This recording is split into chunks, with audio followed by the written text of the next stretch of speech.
Hello friends, welcome to my YouTube channel. आप सभी का हमारे इस यूट्यूब चैनल पे स्वागत है। मैं डॉक्टर वीरेंद्र आपका इस चैनल पे स्वागत करता हूँ। आज का जो हमारा टॉपिक है वो है एंटीबायोटिक। आज हम एंटीबायोटिक्स दवाओं पे चर्चा करेंगे और समझेंगे कि ये जो हम एंटीबायोटिक्स दवाएं खा रहे हैं ये सही है कि गलत है। क्योंकि जो एंटीबायोटिक्स दवा है वो बहुत ही प्रभावशाली दवा है जो हमारे शरीर को काफ़ी गंभीरता से प्रभावित करती है। तो आइए इस लेक्चर में हम यही समझेंगे कि एंटीबायोटिक्स खाना सही है या गलत है। तो आइए स्टार्ट करते हैं। इस लेक्चर की शुरुआत में पहले हम समझेंगे कि एंटीबायोटिक्स क्या होते हैं, फिर बात करेंगे कि इसका प्रयोग कब किया जाता है और ये काम कैसे करती है। फिर इसमें एक टर्म आता है एंटीबायोटिक रेजिस्टेंस, ठीक है, जो बहुत ही इफ़ेक्टिव टर्म है। फिर इसके बारे में हम समझेंगे डिटेल में। फिर बात करेंगे कि एंटीबायोटिक रेजिस्टेंस क्यों होता है, एंटीबायोटिक रेजिस्टेंस से कैसे बचें, और फिर लास्ट में जो है हम एंटीबायोटिक्स के दुष्प्रभाव यानी जो इसके साइड इफ़ेक्ट हैं वो क्या क्या हो सकते हैं, उसी के साथ में जो हम इस लेक्चर को समाप्त करेंगे। तो आइए बिना देर किए हुए हम समझते हैं कि एंटीबायोटिक क्या होते हैं।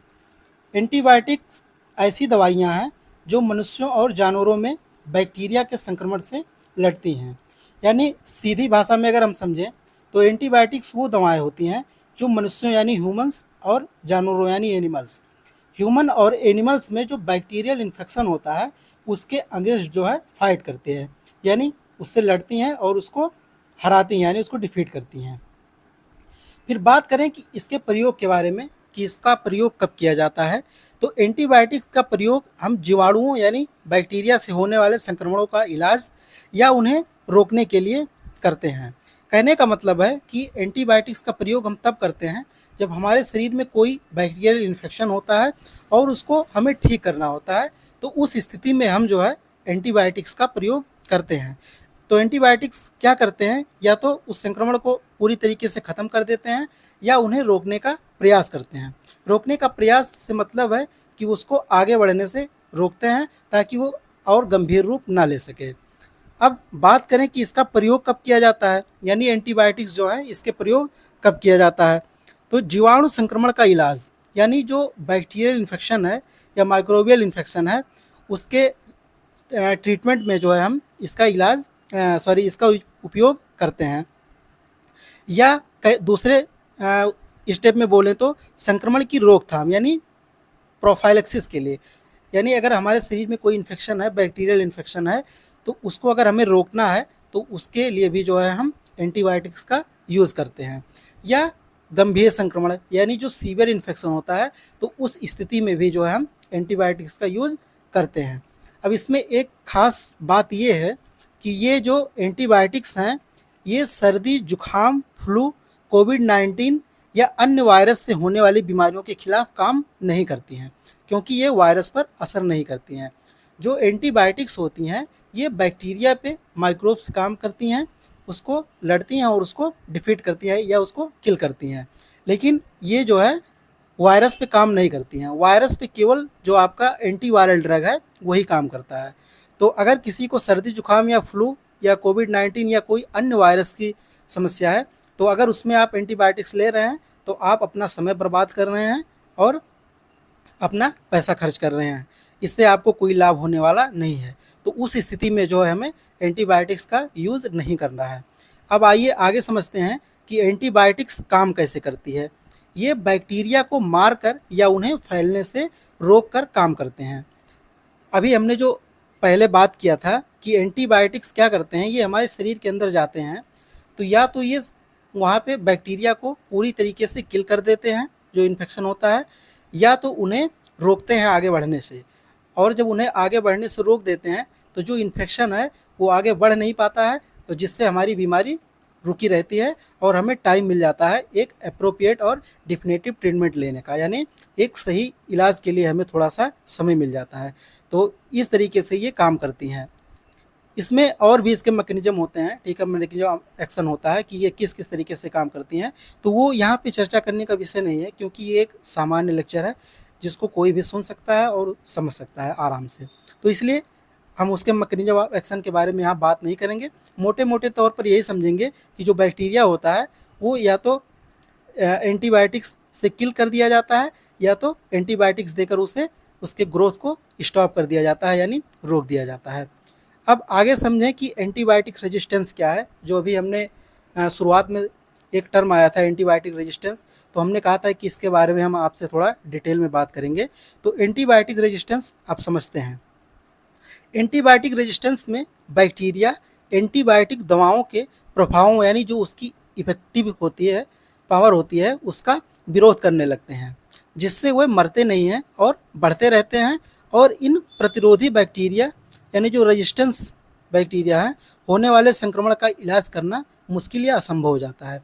अब इसको आसान भाषा में समझें तो एंटीबायोटिक रेजिस्टेंस का मतलब होता है कि अगर हमारे शरीर में कोई बैक्टीरिया का इन्फेक्शन है या कोई माइक्रोब का इन्फेक्शन है, तो अगर उस समय हम कोई एंटीबायोटिक्स ले रहे हैं और वो दवा जो है उस बैक्टीरिया के अगेंस्ट काम नहीं कर रही है, तो उससे क्या होता है कि बैक्टीरिया धीरे धीरे उस दवा के लिए जो है रेजिस्टिविटी क्रिएट कर देता है, और जो उसका इन्फेक्शन होता है वो पूरी तरीके से ख़त्म नहीं होता, और वह इन्फेक्शन धीरे धीरे लगातार बढ़ता रहेगा। आप दवा खाते रहेंगे और इन्फेक्शन आपका ख़त्म होने के बजाय धीरे धीरे बढ़ता रहेगा, और यह बीमारी जो है आपका एक समय के बाद गंभीर रूप ले लेगा, जिससे आपको आपके शरीर, आपके स्वास्थ्य और आपके धन, यानी जो अर्निंग है, सब तरीके से जो है उस पर प्रभाव डालेगा।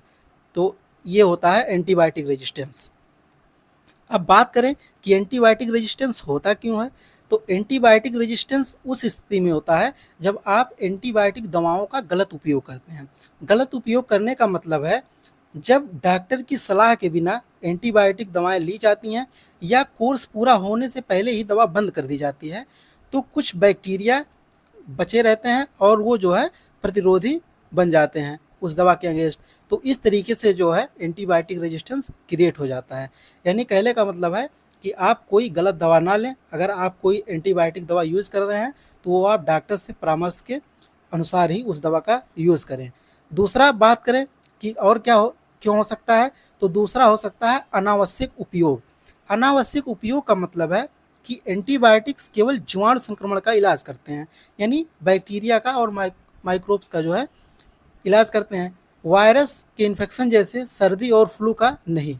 उनका उपयोग वायरस संक्रमणों में नहीं किया जाना चाहिए। लेकिन हम क्या देखते हैं जनरल प्रैक्टिस में कि जो सर्दी, जुकाम और बुखार जैसी जो समस्या होती हैं, जो जहाँ की संभावना उसका वायरल होने का ज़्यादा होता है, वहाँ पे भी जो है डॉक्टर क्या करते हैं कि एंटीबायोटिक दवा दे देते हैं, और वही जो अनावश्यक उपयोग है एंटीबायोटिक्स का, वही क्या करती है कि एंटीबायोटिक रेजिस्टेंस क्रिएट कर देती है, और यह जो है आगे चलकर एक समस्या बन जाती है।